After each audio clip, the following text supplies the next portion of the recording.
right, so the topic that I'll be discussing today, the claim that was made was that Chinese overseas spending has a significant benefit on U.S. economics. The secondary claims that were provided were three. The first one is that Chinese tourists have strong overseas purchasing power that boosts U.S. businesses. The second is that Chinese international students bring a huge economic benefit in the U.S. And the last claim that was made was that China is the biggest foreign buyer of U.S. real estate. Now this was a little bit difficult because I didn't feel that any of this was actually argumentative. This was more a factual statement. I think any country that's contributing into the U.S. is, has a significant benefit on the U.S. economics.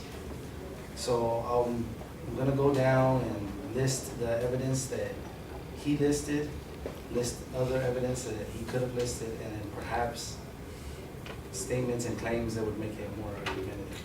Now for the first, he began with Chinese tourists are the most valued customers for U.S. outlets, malls, shopping centers, and tour bus operations. Now this seemed like a bold statement to make. It seemed like it was more of an observation instead of some factual data, but he didn't provide statistics that could show this, how this information was quantified, who gathered such data, or how a survey like this was conducted. I did find data that stated how Chinese tourists were in particular more interested in luxury products in American malls and shopping centers, but he stated that outlet malls and shopping centers, they're the most valued customers. So this seems more like an opinion than a personal observation. He could have provided evidence, for instance, that I found on CNN, which stated that Chinese have been the driving sales and luxury goods. About 2 million Chinese tourists visit the U.S. each year, and these Chinese tourists spend more than any other foreigners at an average of $7,200 per visit. He also could have stated as his secondary claim that retail in the U.S. is partly comprised by the tourists in China. His secondary claim is that Chinese international students bring a huge economic benefit to the U.S. To support this, he suggested that when Chinese students come into the U.S., they need transportation, and that they like luxury cars, and that most of them buy luxury cars with cash. However, a stronger statistic would have been that 274,000 Chinese students comprise or the volume of Chinese students studying here in America, and their tuition fees reach about $8 billion. And this is a statistic provided by the Institute of International Education. So this is a lot stronger instead of just telling us that Chinese students favor buying luxury cars with cash.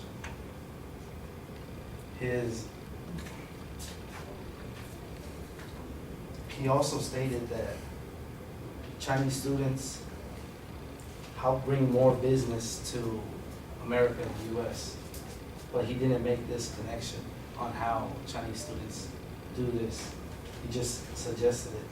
Now, if they're students, they're not really opening companies and they're not doing too much. They have to return after their graduation. So he didn't provide a statistic that would suggest how this is being conducted. And his final supporting claim, he stated that China is the biggest foreign buyer of U.S. real estate. When he stated this, he brought up the EB-5 program, a program that provides Chinese nationals visas in order for them to create jobs and business in America. But he gave a misleading suggestion saying that they've again performed and continue to perform when this performance is relatively new. Just in 2004, they only accounted for 13% of that, which equaled only 16 visas granted. Something stronger he could have suggested was that Chinese immigrants in America purchased $28.6 billion in real estate, a fact provided by CNBC. And this is out of the $100 billion purchased from overseas. Now, a claim that I believe that he could have used that would have made this much more of an argument instead of a statement of fact is that the U.S. economy is depending on China. And with that, he could have provided the claims that the U.S. is depending on China to come and shop and spend $21.1 billion in retail, that they contribute their students' tuition here in America for $8 billion, and that they are a quarter of our real estate purchases from overseas for $28.6 billion. Thank you.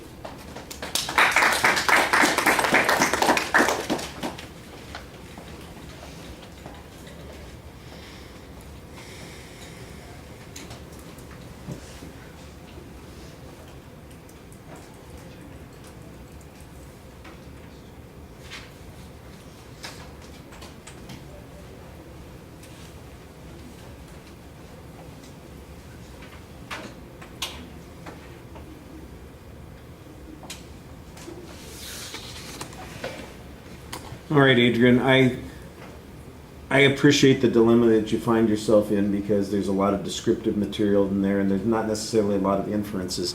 I think the position that you need to take is that this is not an argument. You know, that it simply describes something that is true and that there's no inference being drawn from that this is a positive thing or a negative thing. It just describes something that is true. If he's going to suggest that we are over-dependent on Chinese resources for the health of our economy, there'd be some controversy on that. But he's simply describing, here's the part of the economy that the Chinese account for, and you go, okay. I think the response that you take, though, is a little bit problematic. And I've used this analogy before. I don't know if I mentioned it to you guys in here, but it would be a little bit like the defense attorney saying, well, the prosecution presented a whole bunch of evidence that showed that my client is guilty, but it's not nearly as good as the evidence that I've got that shows that my client is guilty. Let me show you what that is, you know. And then, I mean, you would be drummed out for malpractice in a courtroom for making an argument like that. And that's kind of what you do. You kind of say, well, he should have mentioned this, and here's a good piece of evidence that proves that it's a more substantial part of the economy. So the idea that you could improve on his argument is not really a refutation. It is really, you know, it's more an evaluative kind of thing. The kind of stuff that would be okay in the evaluation paper, but not really for this particular assignment. I did think that you had some legitimate criticisms of the evidence that the advocate used, that that's perhaps, you know, overgeneralizing, that there's some problems with making any inferences from it. So I thought that that was okay. Again, I think that there might be some controversy somewhere on this, that it is dangerous for us to be this dependent on foreign revenues in order for our economy to be healthy, or that we are not tapping it sufficiently and we actually ought to be making substantially more, and there's some problem, some barrier that's preventing us from doing that. Either one of those might have been a bit clearer of argument. As it was, I think maybe you needed to make the point a little bit more that there's not really an argument here. You go back to just talk about the Brock-Reedy model and where is this insufficient on controversy, inference, you know, risk that we're talking about. I think it's missing on a whole bunch of points. You know, so make the theoretical argument more than kind of. I see what you're trying to do, come to grips with it. It just, I think the reaction, the direction was a little problematic. Thank you, though, for making the effort.